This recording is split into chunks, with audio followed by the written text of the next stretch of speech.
We often are described as, and we argue that we're the largest student union in existence. My colleagues will often argue with me about that, on whether we are or whether we're not. What I do say is we may or may not be the largest within a 5 or 10 foot this way or that way, but by far we're the most comprehensive student union that exists. No other student union that I'm aware of has as many programs and services under one continuous roof as we have. The history of this building is in, I think it's about 1935. President Henry Bennett, at the time, laid out a university master plan, and in that master plan he called out for a building that would enhance the social, cultural, and academic presence of the university. And so what he was describing at the time was the student union. And that's what it became. So in 1948 they started construction on his vision. And it was a very unique vision. I mean, the building itself was structured around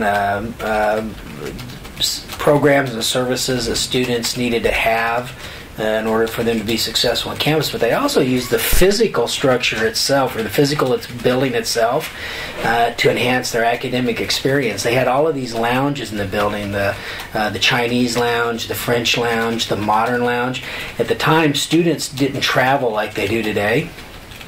And so what they did is they put these lounges throughout the building, and they decorated them with authentic artwork and furniture from the area. So the Chinese room had Chinese influenced furniture on it. The idea was the students would go to these areas, these lounges, these casual spaces, and they would learn about culture and things that were from far away as they socialized and interacted with each other. The kitchens and the food service areas were all part of the hotel and restaurant program, so they were actual laboratories where they would come over and the students would work and in the food service in the hotel itself. So it was kind of a unique building. There's been actually three. This will be the fourth, what I'll consider major construction. The 51 considered what is the hotel, and what is considered the front or the west portion of the building, what we're in right now. Mm-hmm. And then as you start heading back east, there was a 1964 edition that added meeting rooms, offices, and a 500-seat theater. And then and there was a bunch of small renovations over the years that had occurred, but these are major additions to the building. And then in 1999-2000, we added the student service building. And now in 2010, we started construction on the newest addition, about 33,000 square feet, and renovation of the whole building. Throughout the course of time of adding things to the building and renovating stuff, things get kind of rearranged, so and they no longer make sense, or the building doesn't function as well. So there were basically 6 principles that we used to kind of guide our project. The first one is that if we had money, $1, that we needed to fix mechanical infrastructure. All of it was 60 years, very inefficient, very costly to maintain. It was just basically at the end of its life.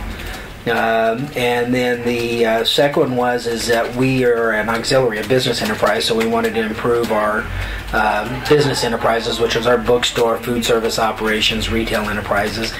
Most people don't realize as an auxiliary that money comes into this building. We don't receive state dollars, so that money goes right back in to support our operating costs. It's a big benefit for the students too, because their money comes right back to them in the forms of programs and services. The third thing, we figured if we could do those 2 things, what we wanted to do is really improve what our passion is, which is supporting campus life. Student leadership programs, student organizations, activities, all of those kind of things that students do. And that's truly our passion and our history.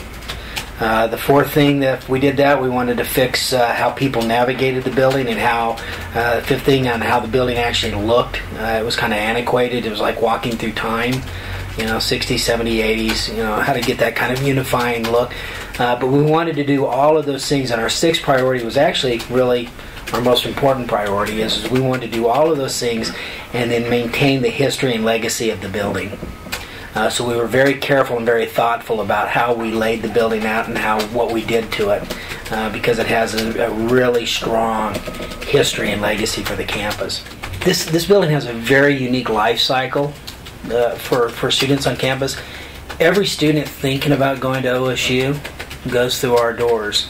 Every student that decides to go to OSU comes to our doors as part of the orientation process, because admissions is in this building, so this is where they come. This is where they start the process of deciding on whether they're going to go to campus. When they make that decision, they go through our orientation programs. We hold those here in the building and do activities and events around that. Then once they decide to come to school, they average 4 to 5 times a week. They come into the building. They're eating, buying books, going to events, activities, whatever. Not 4 to 5, it's 3 to 5 times a week. And then that's throughout the course of their academic career.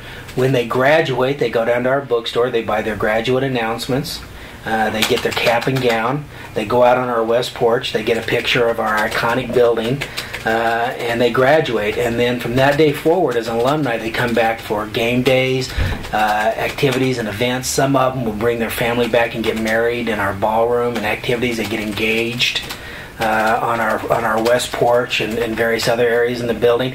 And then they send their son and daughter to this campus on it. So this building has a very unique life cycle of touching students. Part of the lifeblood. It is. And there's no other building on campus that can say that.